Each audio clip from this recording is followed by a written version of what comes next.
Now, some people are going to get annoyed in this episode because there's a Pokemon name that I refuse to say. And if anyone out there actually does get legitimately annoyed at that, stay mad. I couldn't give a shit. We begin today's episode with the title, which is spelt wrong on UK Netflix. Oh, and don't get it twisted, this isn't an old screenshot. Like, I took this actual screenshot myself yesterday. Netflix, you've had this up since 2021. Sort your cussing titles out, mate. During the recap of the series so far, the narrator tells us that after the incident with the Ivysaur in the previous episode, Ash and Go's hearts stirred with a renewed love for the wonders of Pokémon. Hang on a minute, mate. A renewed love? When did Ash, or Go for that matter, stop loving the wonders of Pokemon? I know you had like 30 seconds to fill here, mate, but don't fill it with lies. We then join Ash and Go as they're brushing their teeth. And Ash, of course, is swinging his head from side to side like a crackhead. Apparently that helps him brush his teeth faster. Seriously, guys, this is why G Fuel's only for adults. Pikachu then jumps up onto the counter and starts shaking around as well, and Ash says, "You're good, buddy, but I can still brush faster than you." Of course you can, mate. Pikachu hasn't got a toothbrush, so he can't brush at all. After Go reads some news about giant-sized Pokemon, Professor Cerise tells them they can witness this phenomenon for themselves in the Galar region. Oh no, I don't like that. It's the Galar region, mate.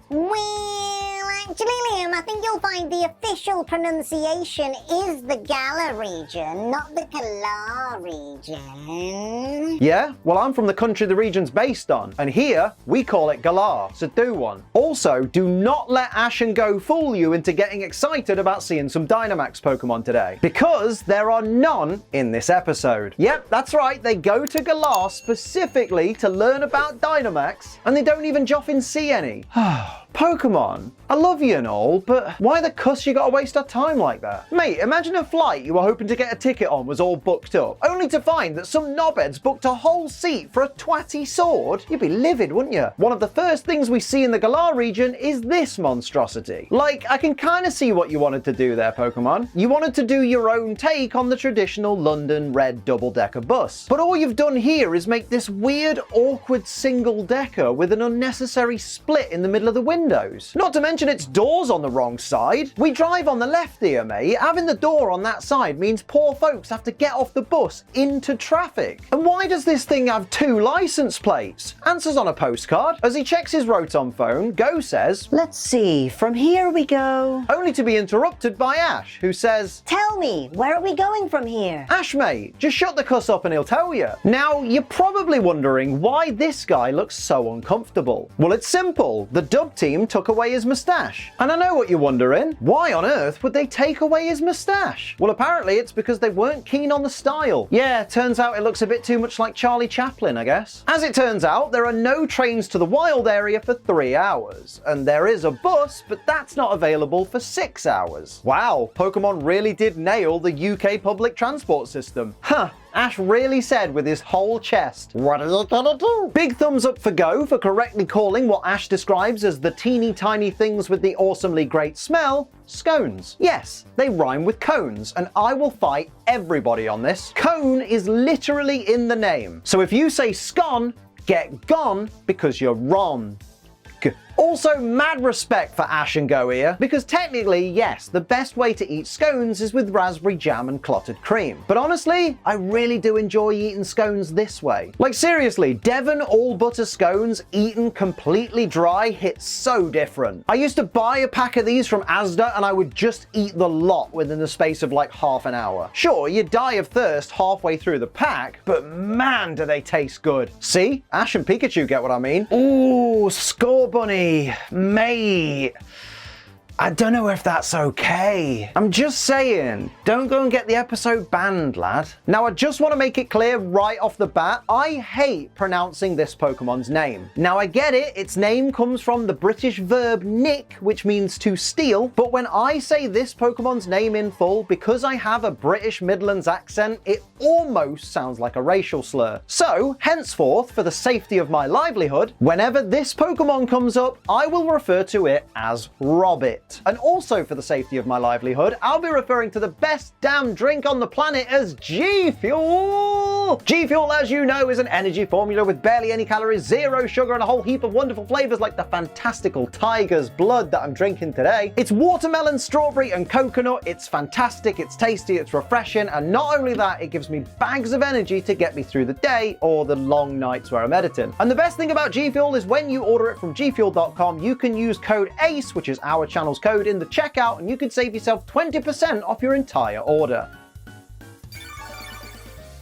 Oh, that just bloody hits the spot. Go to gfuel.com, go get yourself some Tiger's Blood or any of the wonderful flavors of G Fuel. Just remember, when you do, use code ACE and save yourself 20% off your order whilst helping support this channel. Thank you very much to all the awesome people who use code ACE. It really helps us out. And don't forget to tweet me your orders over on Twitter, because I like to see what you guys have had. I'm nosy. Remember though, G Fuel is for over 18s only because it contains caffeine, and children don't need to be anywhere near caffeine. They're annoying enough as it is, and because it contains caffeine, drink it responsibly. Don't be a dickhead. Back to the episode, and as Ash and Go chase after the Pokemon that stole Ash's backpack, they end up separated, and Ash finds himself completely lost. His Rotom phone then begins to ring, but not just with any old ringtone, it also has a voiceover that constantly repeats, You have a call from Go. You have a call from Go. You have a call from Go. Mate, who the hell would have their phone programmed to do that? That's just piss irritating. It's not even like the phone doesn't have a proper ringtone either. You can hear that playing underneath the voice. Like, I don't want to get all kids these days, but is this really what we've come to? Like, do kids need to be literally told a character is calling on the phone for them to understand the concept of a phone ringing? Well, actually, Liam, I think you'll find this is hardly any different to the phones in Generation 1 that would say ring, ring, ring, ring, ring, ring, phone call, phone call. Well, I mean, oh God, you're right. Oh, I don't even like when the Pokédex says it. Oh, and can we just talk real quick about how garbage this Pokédex is? This is supposed to be a digital encyclopedia that can pretty much recognize any Pokémon from any angle. But apparently it can't recognize Scorbunny if it's covered in mud. Bollocks! So you're telling me if a Pokémon isn't in its exact coloration, the Pokédex can't tell what it is? You better hope they never find a shiny. And yes, before you tell me, I know Go finds a shiny Voltorb, but that doesn't happen for another like 77 episodes yet. After the Scorbunny take the scones out of Ash's backpack and give them to the Robbit, Ash shouts at them to give them back and blows his and Go's cover. Scorbunny then uses its kicks to launch the backpack away from Ash. Now that's all well and good, but when did he zip the bag back up? Like, we saw Scorbunny unzip the bag and take stuff out of it, but when did Scorbunny close it again? Like, did it zip it back up with just the power of its own feet? Mate, if that's the case, I haven't seen educated feet like that since Rob Van Dam. Alright, so I just went and checked, and here's the moment the bag closes. And it literally closes in the space of a single frame. Ready? And there. Well, that settles it then. Ash's backpack must have some kind of magnetic backup closing feature in case he forgets to zip it up. Mate, if that's not already a thing, backpack makers need to make that a thing. After Scorbunny gives Ash's backpack one final kick, it ends up hanging from a lamppost. Ash's backpack ends up hanging from the lamppost. This would be a very different episode if Scorbunny was hanging from it. But when you think about it, his bag hanging from the lamppost nearby is kinda lucky. Like, when Scorbunny kicked it, it could have gone anywhere, but it ended up here. And with these railings nearby, it's not like it's exactly going to be hard to reach, is it? Scorbunny kicks Pikachu in the face and then spanks its own arse in Pikachu's general direction. And there I was, thinking this was a kid's show. After Pikachu then batters Scorbunny, Ash walks over to Scorbunny and tells it it's a lot of fun. And Scorbunny responds by kicking Ash right up the arse. Jesus, I would call that an overreaction, but you did just get murked by Pikachu. Apparently, Scorbunny has no chill. Pass it on. Pikachu's big solution is to shock Scorbunny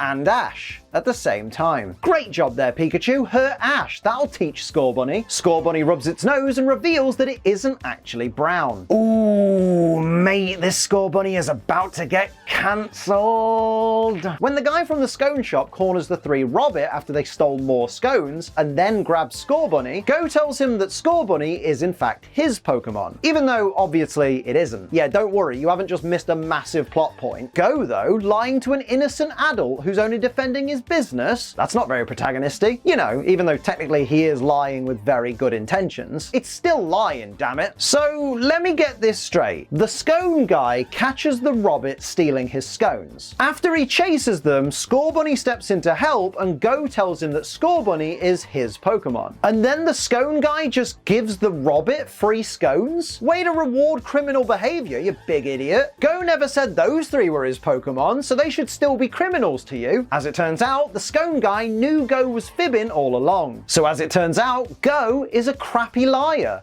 Pass it on. We then get to see the backstory of the Robbit and Scorbunny, and it's literally all stuff we've already inferred by this point. You know, the Robbit were crap at stealing food, and then Scorbunny turned up and started helping them, and then it became their de facto leader. Like, it's not exactly rocket science, is it? But then Go asks Scorbunny if it's given up trying, and tells it there's a whole world out there where it can just go and make all sorts of friends. And am I the only one who thinks this is just really mean to the Robbit? Like, imagine watching someone meet your best friend for the first time and them just being like, you know, you could just go out into the world and meet all kinds of friends, right? you'd feel awful, wouldn't you? You'd be like, why does this person not think I'm good enough for my best friend? So apparently now Go's out here trying to destroy already established friend groups? What an arsehole. Now, not gonna lie, without context, this is a really bizarre screenshot. Now look at those faces. Those are the faces of three Pokemon that know they're losing a friend and there's not a damn thing they can do about it. Honestly, these three got shafted in this episode. Hashtag justice for Robbit. After telling Professor Cerise about everything that happened with Scorbunny, Ash complains that he's hungry. Go then reveals that the scone guy gave him an extra bag of scones as a gift. But mate, how did Ash not see that happen? Like, he was with Go the whole time. Now here's a direct quote from Go. And I just happen to have bought some milk tea too. Listen, Go, mate, since Galar's based on Britain, so you're probably drinking British tea, you can just say tea.